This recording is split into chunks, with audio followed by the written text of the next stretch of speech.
Hello guys, അപ്പം ഇന്ന് നമുക്ക് കുറച്ച് ചക്ക കിട്ടിയിട്ടുണ്ടേ. അപ്പം ഉച്ചത്തേക്കുള്ള മീൻ കറിയും മെഴുക്ക് പുരട്ടിയൊക്കെ വച്ചതിന് ശേഷമാണ് ചക്ക കിട്ടിയത്. എങ്കിലും കൈയോടെ നമുക്കത് വെട്ടിപ്പറിച്ച് കുറച്ച് കൂട്ടാൻ വയ്ക്കാനായിട്ട്, നാളത്തേക്ക് കൂട്ടാൻ വയ്ക്കാനായിട്ട് ഫ്രിഡ്ജിലോട്ടും വയ്ക്കാം, കുറച്ച് പിള്ളേർക്കെടുത്ത് വറുക്കുകയും ചെയ്യാം.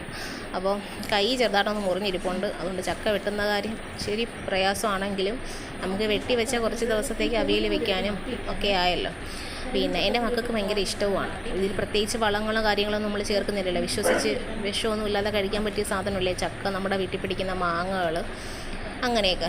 പിന്നെ ഞാനിവിടെ ചക്കപ്പൂഞ്ഞും എടുത്ത് മാറ്റി വയ്ക്കുന്നുണ്ട്. ചക്കപ്പൂഞ്ഞ് ചക്കക്കുരുവും കൂടി ഇട്ട് തോരൻ വെച്ചാൽ നല്ല സൂപ്പർ ടേസ്റ്റ്. അപ്പം ഇത് പട്ടിയെ തുറന്നിട്ടേക്കുന്നതുകൊണ്ടാണ് വെളിയിൽ ഇത് ചക്ക വെട്ടാത്തത്. നമ്മൾ വെളിയിൽ നിന്ന് വെട്ടപ്പെടുത്തി ചിലപ്പോൾ നമ്മുടെ ദേഹത്തൊക്കെ അവൻ ചാടിക്കയറും. പിന്നെ ഈ വീഡിയോ എടുക്കുന്നത് എൻ്റെ മോളാണ്. മോൾക്കിന്ന് ക്ലാസ് ഇല്ലായിരുന്നു. അതുകൊണ്ട് അവളുള്ളപ്പോഴാണ് ഞാൻ മിക്കപ്പോഴും വീഡിയോസ് എടുക്കുന്നത്. അല്ലെങ്കിൽ പിന്നെ എനിക്ക് മടിയാണ്. നമ്മുടെ കയ്യിൽ പ്രത്യേകിച്ച് സ്റ്റാൻഡും കാര്യങ്ങളൊന്നും ഇല്ലാത്തത് കൊണ്ട് ഒരാളുടെ സഹായം വേണം. ഇങ്ങനെയാണ് വീഡിയോസൊക്കെ ഇടുന്നത്. പിന്നെ എൻ്റെ മോനും ഇല്ലാത്തതുകൊണ്ട് സ്വസ്ഥമായിട്ടിരുന്ന് വെട്ടാം. അവൻ അംഗൻവാടിയിലോട്ടൊക്കെ പറഞ്ഞയച്ചു.